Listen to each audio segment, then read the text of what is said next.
making it easy for the batsman just to turn the wrist. And well, this is the strangest thing I've seen. There was a 5-4 onside field with the new ball. I just don't understand what is the ploy here. We're now seeing the man Saunders moving from leg slip, and he's going to go just behind square. And Orlando Peters, who was at short forward square leg, is now at short mid wicket. So there's a mid on, a square leg, a short square leg, and a short mid wicket, and a long on. Let's see if it works. As Johnson faces Barrett, he gets a good delivery. That's the line. Just outside the off stump. Good bounce, good pace. And it comes through. So clearly they want to attack leg stump, because one short backward of square, one on the fine leg boundary, one at short mid wicket, another another player at mid wicket, just forward of square on the onside, and then there is a mid on. So this looks five men on the onside. This looks like a softball field. 5-4 field. Softball field. Here is Barrett, this time just outside the off stump. Steers the ball nicely. Alzari Joseph, in fact it's Casey Carty in hot pursuit, and there is just a single. Is Alzari Joseph? Yes, Alzari Joseph is on the field, because I was wondering why he did not start the bowling. Single this to Johnson. Looks to me like school cricket. You put a man wherever the ball goes. This is a new ball. This is Sheena Berridge, probably your fastest bowler. And you're saying to me that you have two slip, a short backward point, and a middle. Here's my question: where did the first wicket fell? The first wicket that fell, it was just short of square on the onside. So perhaps the captain maybe think he has another chance there. Different circumstances though. So Guyana moving on. Jaguars moving up to 4 for 1. The two slips go down. Is anything there in the catching? Here is Trevor Griffith, gets a good one. Good bouncer, chest height. And he defended it well, but then the ball dropped and was, perhaps he thought, heading towards the stump. He was able to guard it from off the stump. And Sheena Berridge, perhaps inspired by the wicket that he has taken in his first over, ran right down to the crease. So he has the two slips. He has a deep gully. Alzari Joseph is at mid-off. Then all the other players are on the onside. A deep mid-on. A short backward of square. A short mid-wicket. And another player forward of square on the onside. Here is he steering this one down to Casey Carty in the deep gully position. That is no run. That's the end of over number 2. At the end of over number 2, Guyana needing just another 27 runs for victory. Leon Johnson, the captain, is on 3. Trevor Griffith is yet to get off the mark. The batsman being out. Tajnarine Chanderpaul caught Casey Carty of the bowling of Sheena Berridge for 1. The score was 1 for 1 in the first over. I know Seth is trying to justify the field, but there is no justification. No, I'm not trying to justify the field. Probably he forgot to tell the bowler that we want you to bowl leg stump, because all the deliveries that he bowled since the field was set was on outside the off stump or on the off stump. You know, so I just can't understand. You know, you have a new ball. It's a 5-4 field, packed onside field, but the bowler is bowling an off stump line. But the point I'm trying to make, it could be a feel not only for the bowler but based on the batsman. Let's look at the difference now. Leon Johnson, the more orthodox, the very solid player. I mentioned the point to you that Trevor Griffith was always trying to shuffle across the wicket before the ball. Now on this occasion, the field for Leon Johnson is what? 3 slips, a deep backward point, a cover point, an extra cover, a cover, and a mid-off. And there is only one man on the onside. So it could be the feel for the batsman. Jeremiah Louis sprays this one outside the off stump, really. A delivery that didn't bother the batsman. He just allowed it to go through. No, it was Griffith. That was on strike. It was Trevor. No. He had 2 runs first, and then he had a single, and yes. After he had the 2 runs, they changed the field, and then he got a single. So I would give the captain the benefit of the doubt. That's on this occasion. I just think it is. I just think it is ridiculous. So Jeremiah Louis comes in over the wicket. Oh, this time he gets an edge down to, but it fell way short of and to the left of Orlando Peters, who is at fourth slip. Casey Carty coming across from the deep gully position, was able to stop it, and there is no run. So 31 runs needed by Guyana Jaguars. 27 still needed. They have gotten 4, 3 to Captain Johnson, 1 to Tajnarai Chandapal. Again, we're seeing the captain being reactive. A ball edge, and now he take the fine leg out and put it in the slips. Here is Louis. Oh, that's wide outside the off stump. Not wide signal by the umpire, but it was pitched wide outside the off stump, not bothering anybody. So he has a first slip, a second slip, a third slip, in fact, no, a fourth and a fifth slip, a deep gully, short cover point, a cover, short, a deep extra cover, a mid-off, and all the players are on the offside. And I think this is mainly because Jeremiah Louis angles the ball across the left-hander. So obviously, you would think that they don't no need for the fielder on the onside. Here is Louis to Johnson. Johnson shoulders arms, allows the ball to go through.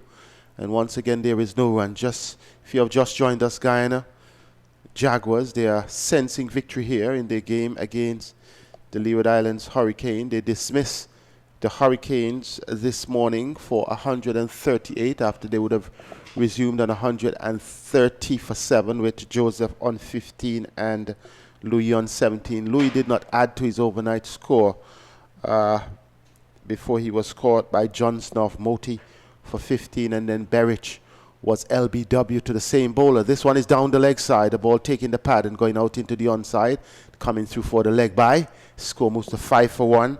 And then Berich, as I mentioned, was LBW. The next delivery, and the Leewards being 138 for 9. The innings ended, as everyone may have known, the injury to Chandrika, who had a dislocated finger, meant that he would not have batted. And in this case, the Leewards Hurricanes innings would have ended on 138 for 9 with Alzari Joseph not out on 23. Pamal finishing with 5 for 57 from his 25 overs, and Moti having 3 for 11 from his 6 overs. Guyana though losing Tajnarin Chandapal in the first over of the chase. Outside the off stump, once again he allows it to go through.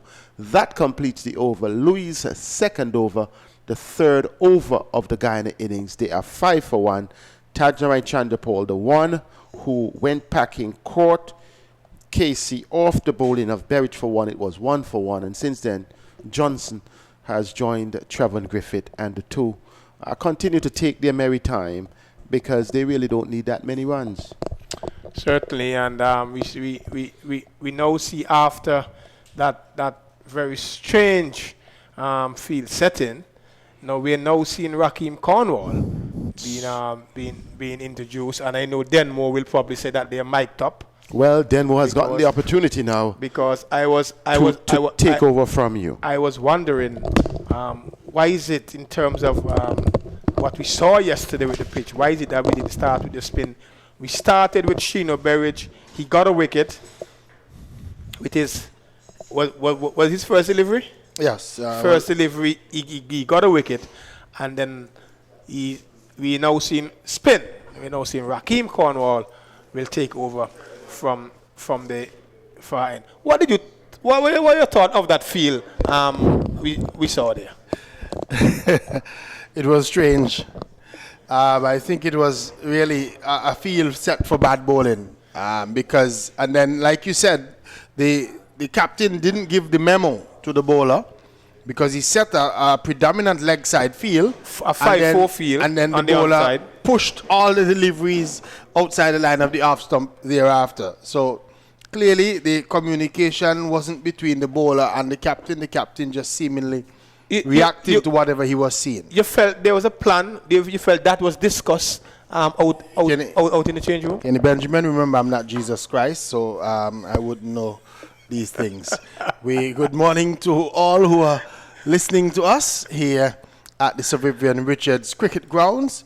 Raheem Cornwall is in, and this delivery, the batsman is coming down the track and attacking Raheem Cornwall, hitting it over the top of mid-off and going close to the boundary. It gets there now, and is it 4? Yes, it's signaled 4. The way that Alzari Joseph was going back and we saw the batsman still running, wasn't sure if the ball had carried to the boundary. So 4 runs to the batsman in Johnson, just jumping down the track at that Raheem Cornwall delivery. Cornwall with a faster delivery. This one, Johnson plays defensively up on the onside and there is no run. So he has 2 slips, a man at backward point, extra cover mid-off, mid-on, short leg, and a man at backward square. This delivery is played away out into the offside field from Raheem Cornwall's bowling, and there's no run. Johnson is on 7. Griffith, who has been there from the start, yet to score. 9 for 1. The total. Cornwall is in, and again, this time Johnson is driving hard, but straight to the fielder at extra cover. It looks to be Casey Carty, and there's no run. So Johnson is clear that he's not going to hang around. He wants to get these runs quickly. Here is this sweeping at the delivery that turns towards the offside, missing it completely. The ball almost bouncing over the top of his helmet and into the gloves of Devon Thomas, and there's no run. Johnson wants to go to the beach, so he's not hanging around. He's trying to get these runs quickly. Here is he getting one. He's trying to force it away on the offside. It bounces out into the slip region where Hodges posted, and there was no run. The end of a Raheem Cornwall over has come up. 4 runs came from it at the end of the over. Guyana Jaguars, they are 9 for 1. Yes, Johnson definitely believe that the best thing to do is to be positive.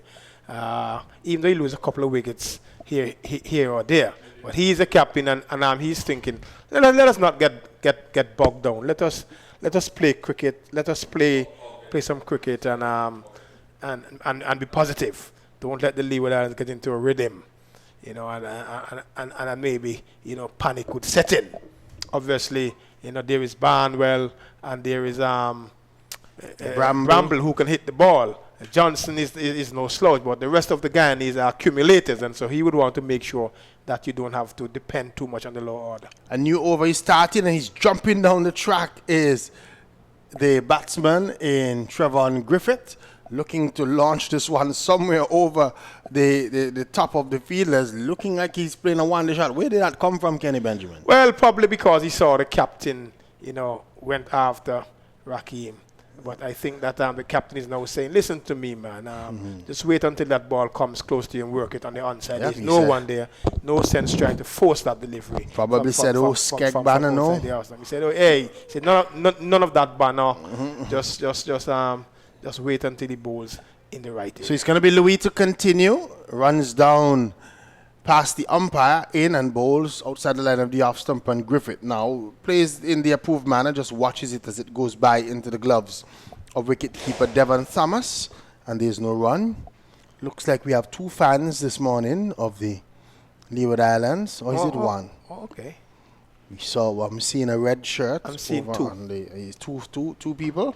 So 2 folks have braved the morning, coming to probably what we expect to be the final rites sometime soon, maybe in the next 8 to 10 overs or so, if it lasts that long. But the Guyanese really want it to end quickly. Here is Griffith jumping down the track and hitting this one premeditated over the top of long off for 6 runs. So he jumped down the track to that one from Louis. It was served up to him at half volley length, and he went through it the stroke like a T20 match, hit it over the top of long off and got himself 6 runs. Great shot in the end by Griffith. Yes, I think that based on the field that is set, and I think this is exactly why he's attacking it, it is purely telegraphed. He know exactly what line the bowler is going to bowl. All the fielders are on the offside, and so he decided that, you know what, I'm going to come down and walk across, and I'm going to have a go at this. Obviously, with the ball being new, there's nobody on the boundary except there's a man 3/4 of the way to the boundary. And so he decided he's going to take Louis on, and he was successful doing so. So let's see how he's going to continue. Umpire Shepherd wants to see the ball as that one crashed into the stands here at the northern end. The total has gone on to 15 for 1. So 16 needed as Jeremiah Louis runs in and bowls to Griffith, and Griffith is working this one on the onside. He's going to get runs here. Louis will have to give chase. They turn for 2. They're coming back for the 3rd. Will they come for the 4th? They're really motoring down, and they're going to stop at 3.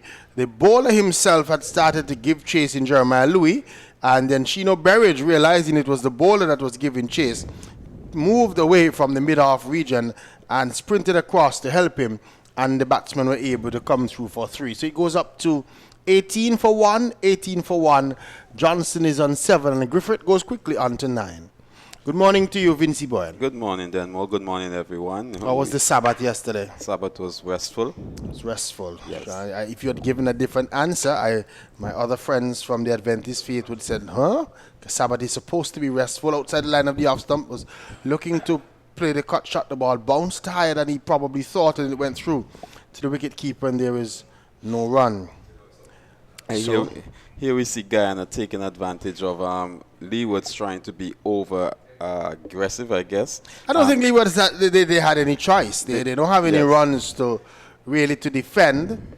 They just have to try something. The captain has decided he's going to have an all offside field.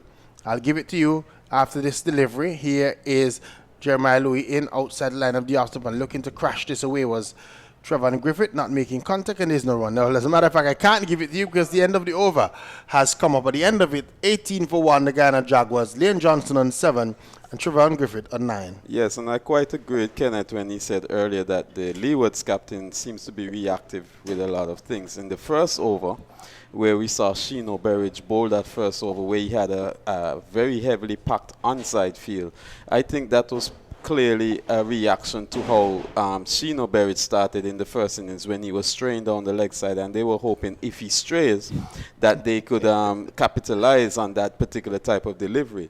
Here we see a captain setting the field for bad bowling more so than going with a pre-approved plan. Now, if you're going to set the fielders in that position, then there's no need for the mid-wicket and the mid-on, if you're going to capitalize. First delivery from Raheem Cornwall, turns away outside the line of the off stump. He raises his arms, and the scorers are also interfering with me, Kenny Benjamin. They sent a message to tell us that there are 94 overs in the day's play. That's a good thing to know. This delivery, Raheem Cornwall comes in and doesn't deliver the ball, slips from his grasp and goes down to the mid-on region.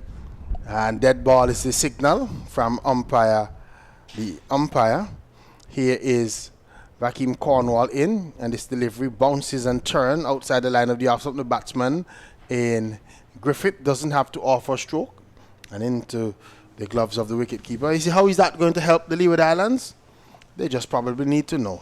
They've never used it anyway. Here is this delivery coming back at the batsman, and Devon Thomas was going down the leg side and then having to fall back to the offside. Collects cleanly. There's no run. So Raheem Cornwall walks in and bowls, and the batsman comes forward, Griffith, and plays it quietly out into the offside field, and there's the run. We want to say happy anniversary to our co-commentator Jack Matthew. Today is his anniversary. And Eustace tells us that Jack is somewhere in church praising the Lord. Here's he whipping this one over the mid-wicket boundary for 4. It was a short delivery from Raheem Cornwall, and up on one foot went Trevor Griffith and just whipped it over the mid-wicket region. 2 bounces into the boundary, and that's 4 runs. Yes, very well played shot, very well executed shot. A bit short by Cornwall, but at this moment, Trevor Griffith seems to be a batsman who likes to play shots, and he would not be bogged down. Considering that they only have a small target to chase, he will feel like he has some freedom in playing his strokes. This morning, Kenny Benjamin said to someone he'll be back in the village by about midday. Kenny Benjamin, you can probably reassess the timing that you'll be back in the village. Well, I was expecting seepage. He said he was expecting seepage. We watch as here is Raheem Cornwall in, and this one bounces and turns. Slow turn outside the line of the off stump. Griffith raises the bat, allows it to go into the gloves of Devon Thomas, and there's no run. The end of the over has come up. They score. The Guyana Jaguars there on 22 for 1. Another 10 runs needed for victory after they were able to bowl out the Leeward Islands Hurricanes for 138 this morning. Yes, then more, I would like to say that we're just hoping that the Leewards would have, even though it appears as if they're going to lose the game as based on the position, we see that there's no imminent threat for rain or anything of that sort. We hope that the Leewards would take something out of this game, and hope is a big hope, because I'm hoping that they would have learn something from the bowling that Guyana exhibited, especially in the first innings, the patience. They would learn something from the batting, the approach to the batting, etc. Here is this delivery wide outside the line of the off stump and called wide by the umpire. It was pushed towards the offside field by Jeremiah Louis, and umpire Jacqueline Williams stretching out her arms, as that was a really wide delivery. In any cricket, that one was wide. Devon Thomas having to tumble away to his left to take. One more to the total, 23 for 1. So now 9 required. As Jeremiah Louis starts, runs in, goes past the umpires in and outside the line of the off stump again. This time Jacqueline Williams thought about it, and eventually she's called wide again. She thought about it. You could hear her brain ticking over as she looked at that one, and it's another run, 24 for 1. I think what the Leeward Islands need to take out of this match is that as a unit, they need to have better planning in the way that they plan their matches. And I think that they need to get that from the leadership.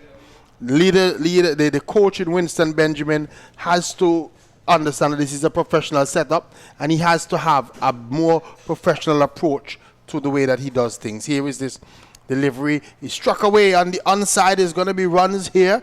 I'm just looking to see where the ball is. It has stopped short of the boundary, but they're coming back for the third, and I'm sure they're going to try to get a fourth.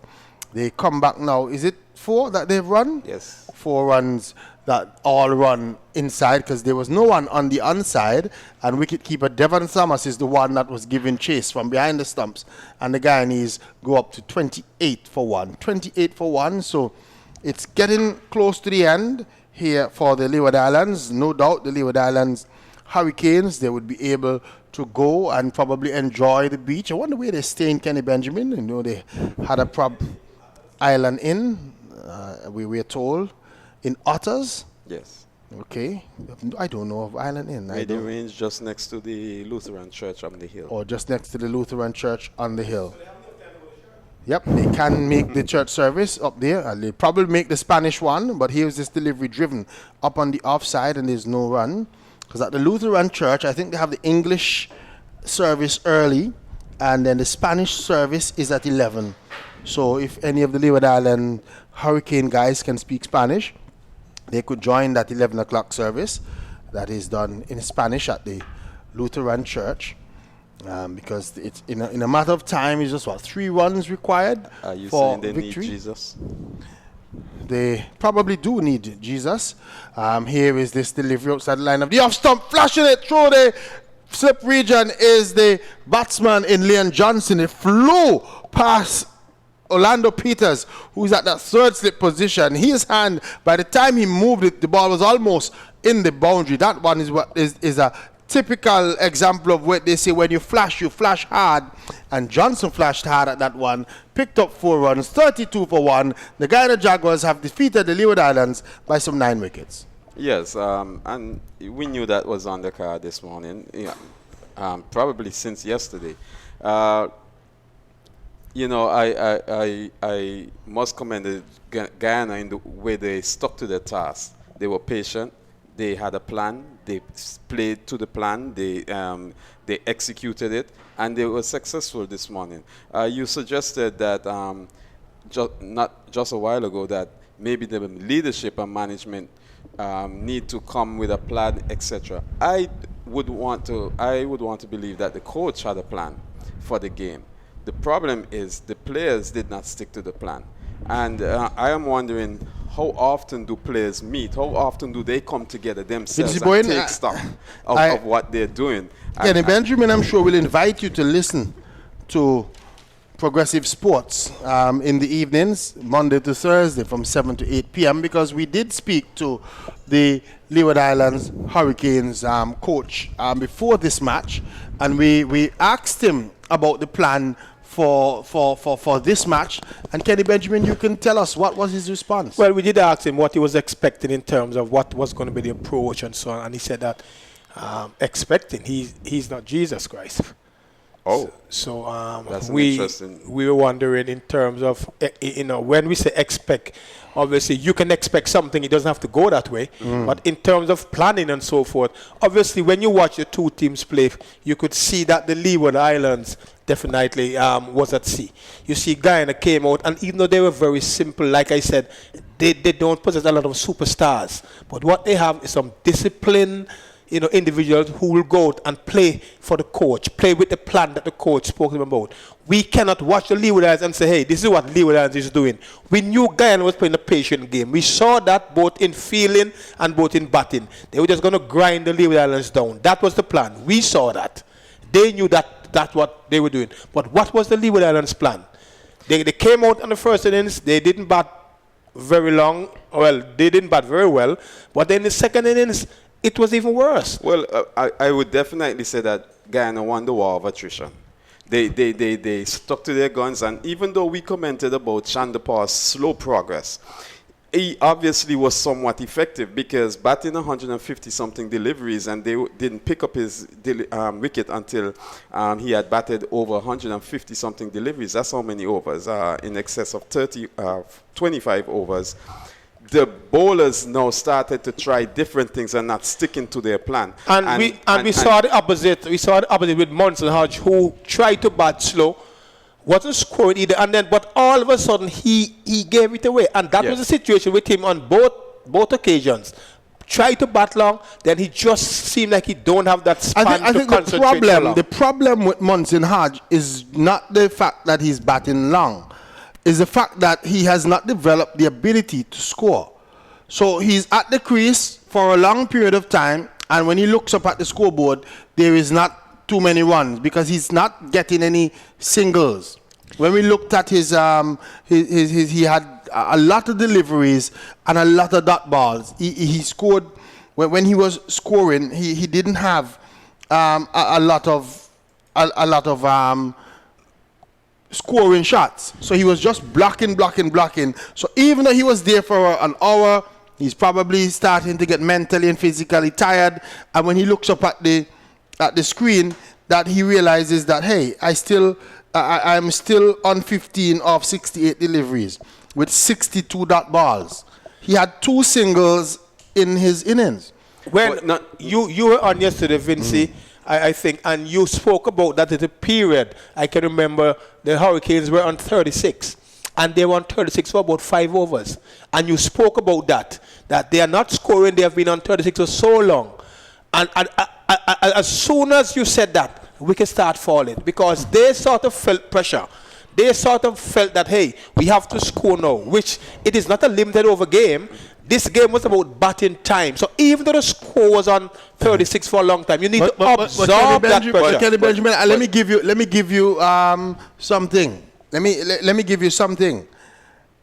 Raheem Cornwall had 15 singles and was the top single getter for the Leeward Islands. When we look at the singles, Hodge 2, Carty 4, Louis 3, Saunders 4, Devon Thomas had 1, Orlando Peters 2 singles, Raheem Cornwall 15, Alzari Joseph 5. All the others didn't get a single. The point I'm trying to make is that the Leeward Islands top order need to understand that ones and twos. It's either block or hit. Right. And Chandapal said it, that the problem that we're having in the Caribbean is that he said the guys either block or hit. We're not what he calls grinding the bowler. And grinding means that you have to get ones and twos. That's a part of the game. So that is, if nothing else, that could be the first order of business for the Leeward Islands when they go back into training, that the captain has, or the coach has to look at, how are we getting what are we doing?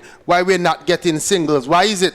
Because when we look at Carty and we look at Hodge, both of them were just blocking both feet on the crease. We didn't see any wrist movement either side. We didn't see anybody trying to push the ball into a gap. It's either block and then the next one, big shot. Look at Orlando Peters. Orlando Peters was there looking good, and then for some reason, something flashed into his brain. He played a good shot for 4. He caught one for 4. It is obvious, Vinci. Normally, and you tell the players, when you play a good shot for 4, you get off strike.